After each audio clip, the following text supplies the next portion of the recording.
G'day, Paddy. I'm just looking at your document here.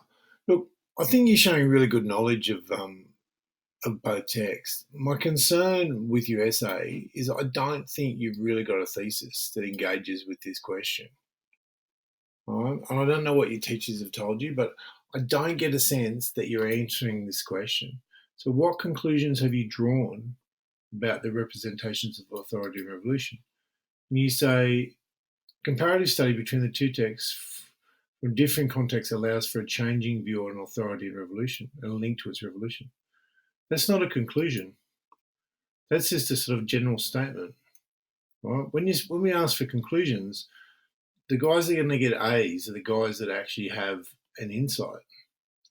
All right. So I don't know what you've studied with your comparative in your comparative study, but my view on the comparative study is that both Lang and Orwell, right? Lang and Orwell live in a context of great challenge and it's a tumultuous time. Weimar Republic is a tumultuous time.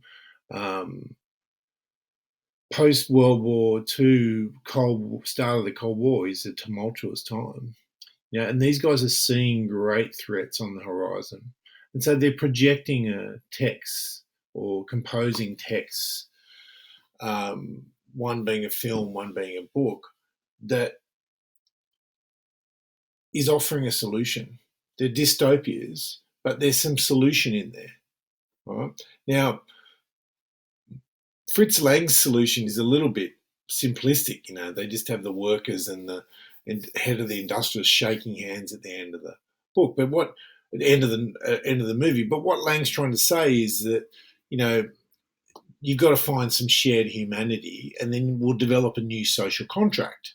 If we can bring the different parts of our society together, create a new social contract, then this new society just might work, right? Because their entire German society has been destroyed and has to be remade during the Weimar Republic, and they're looking for a new way forward. So it's simplistic, but it sort of makes basic sense that they need a new social contract, right?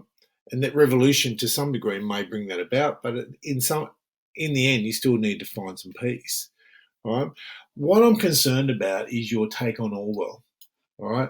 Orwell offers a pessimistic outcome for any that support a revolution of this all-powerful elite. Now, I disagree. I think there's a really clear argument in 1984 for the way ahead, the way to defeat this elite and stop this dystopia developing. And I'm just bringing to a website here, Quora. But the quote is, and it's direct from the book, if there is hope, it lies in the proles, right? So the proletariat, these are all the poor, unwashed, the millions of poor unwashed throughout Britain. And you've got to remember that Winston's actually part of an elite, although his life's horrible. There's millions of people part of the proletariat who are just sort of left out there in a terrible sort of poverty, much worse than Winston's. And Winston recognises that that's where there's hope. And this guy talks about this line being the start of this population. This paragraph. Okay? So I'll copy the paragraph and the quote and I'll send it to you. But basically, he's saying, Orwell's saying that nothing short of an entire social revolution. So the entire society needs to wake up, get together, and take on the elites. And if that happens, then basically the elites will be destroyed. And he says it.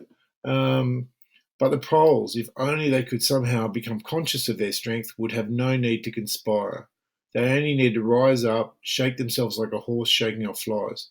If they chose, they could blow the party to pieces tomorrow morning. So this is directly from the book. All right. So Orwell is saying, if the poor en masse rise up, big social revolution, they could take down the party. All right. So that's one thing that concerns me about your piece is I don't know if your take on Orwell is spot on. I've got a feeling there's more to it.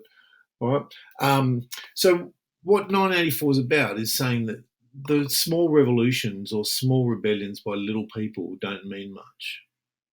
They get squashed. Winston and Julia, they get squashed. We know that.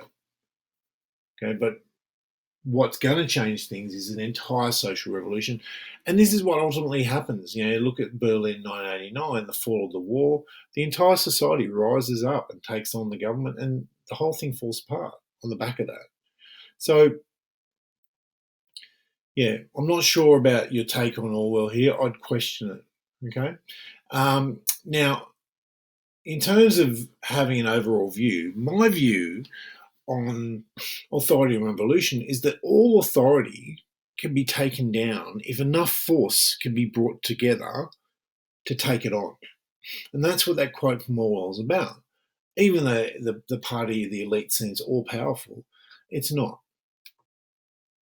The greatest power lies in the people. Okay. And Lang is saying the same thing. He's saying, look, these elites look like they're more powerful. They're sitting on top of us.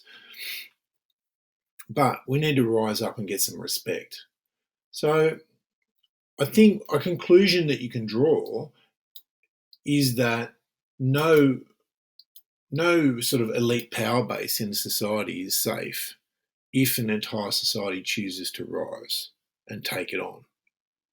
That's my conclusion. And it's simple, and I'll say it again.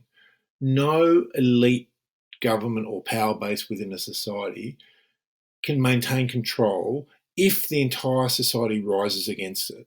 And I think both Lang and Orwell are suggesting the same thing in different ways, and that's part of your comparison, but they're suggesting that.